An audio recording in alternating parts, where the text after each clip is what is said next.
Lead acid batteries actually have a few things still going for them that I wanted to showcase with this build. And the first is that you really still can't beat lead acid batteries in cost. All three of these batteries combined cost me 90 USD. And that was from Amazon. If I actually went to a supplier and sourced them there, I probably could have got them for a lot cheaper. And as a matter of fact, this entire build cost me less than 350 US dollars. And the other thing that lead acid batteries have going for them is that unlike lithium ion, which degrades if you keep it fully charged, lead acid batteries actually like to be kept fully charged. And what this translates into is you can keep it charged and ready to go so that you take it out, go do what you gotta do, come back, pop it on the charger so that it's charged and ready to go for the next time you need it. So let me be perfectly clear, this board is not meant to go far or fast. This build is just supposed to be a low speed, low range cruiser that I could take to go to the store to get some lunch on my lunch break or go for a quick evening ride. It's meant to be a pavement cruiser. So obviously this whole board is built around 3 of these 12 volt 9 amp hour batteries wired in series for a 36 volt nominal drivetrain. It's 324 watt hours on paper, but lead acid batteries like to shit the bed a little bit under load, so the real world capacity will probably wind up being less. On a lithium ion battery of about the same size, I could get about 15-16 kilometers on it before it runs out. However, because it's a sealed lead acid AGM battery and it's not a deep cycle battery, I really shouldn't drop the charge level of this thing below 50%, at least not frequently.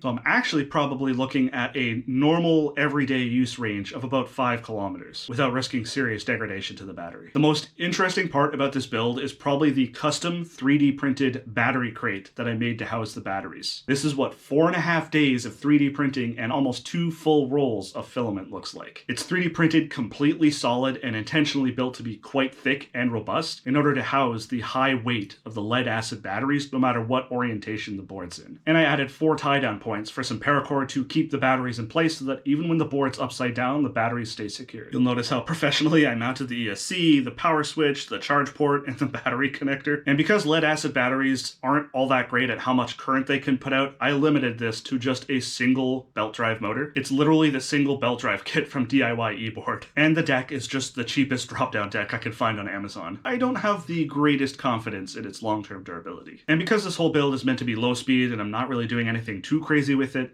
it should be fine. My first time riding this thing, I haven't ridden it at all yet. Alright. I tested the voltage fully charged, it's at about 39.6 volts. First time ever using this electric skateboard. Let's see what happens.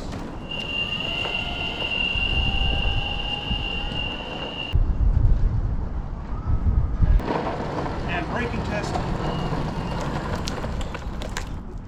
There's definitely a bit of delay. I don't think that's a result of the batteries though. I'm using the DIY eBoard Special, so it's not the best and most expensive control hardware that money can buy. But that was on eco mode. It's not very fast at all. I'm a heavy dude. I'm about 240 pounds, so that's a lot of mass that a single motor skateboard's got to push around. So that was on eco mode.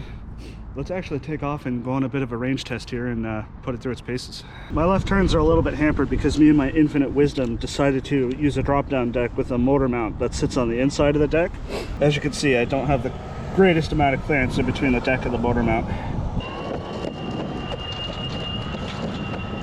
All right, paved bike trail. Let's kick it up into the second gear and see if I can actually get more speed. So we're in the first gear. I hit that. That moves us up to the second gear. All right, let's see.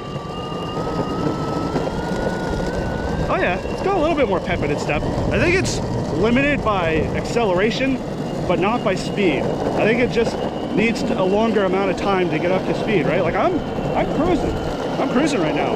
So I was worried that the lead acid batteries wouldn't have enough pep in their step to actually carry someone of my weight up to speed. Seems like it's having an okay time. It just doesn't have much torque, which is fine. It's just meant to be a pavement cruiser. Yeah, the only problem I see this actually being an issue is on steep hills. All right, well, so far so good with this thing. It's not winning any awards for speed, acceleration, or probably range, but for a lead acid powered electric skateboard, it's performing a little bit better than I expected, actually. I thought this thing was gonna tank hard.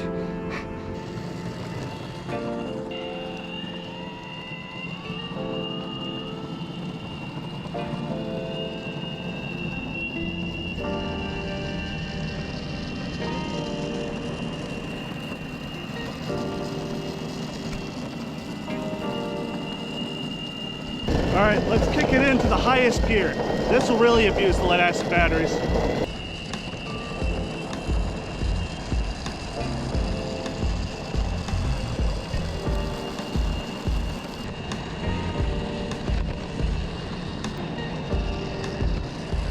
All right, here we go, a hill. Yeah, it's really struggling to get up this. I'm at maximum throttle on the maximum gear right now.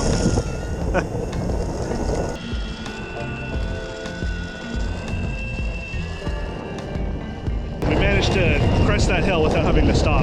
It hung on just barely.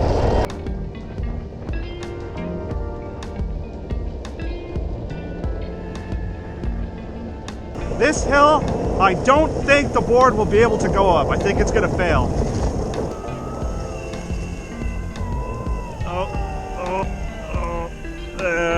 Nope. Not enough.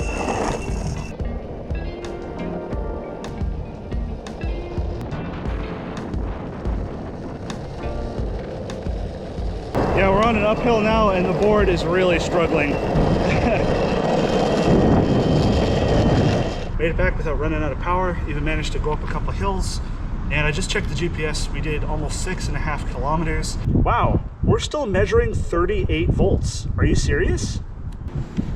Yeah, so I've let the battery calm down for a few minutes here and it's actually going up in voltage. It's now 38.19. It's still about 80% charged. We just did 6.5 kilometers. I'm a heavy dude and it's still saying we got 80%, give or take, of charge left in the tank. And keep in mind, it's not that warm out. It is only 6 degrees Celsius out right now. But I'm not gonna lie, that result is actually very surprising. I thought we would be well below 50%, maybe only at a 30% state of charge. It wouldn't be good for the batteries, but I definitely think we need to get out here and do a proper range test and see how far this board can actually go before the batteries run out. So the black brick electric skateboard actually surprised me. Not bad for a board that cost under 350 USD to build.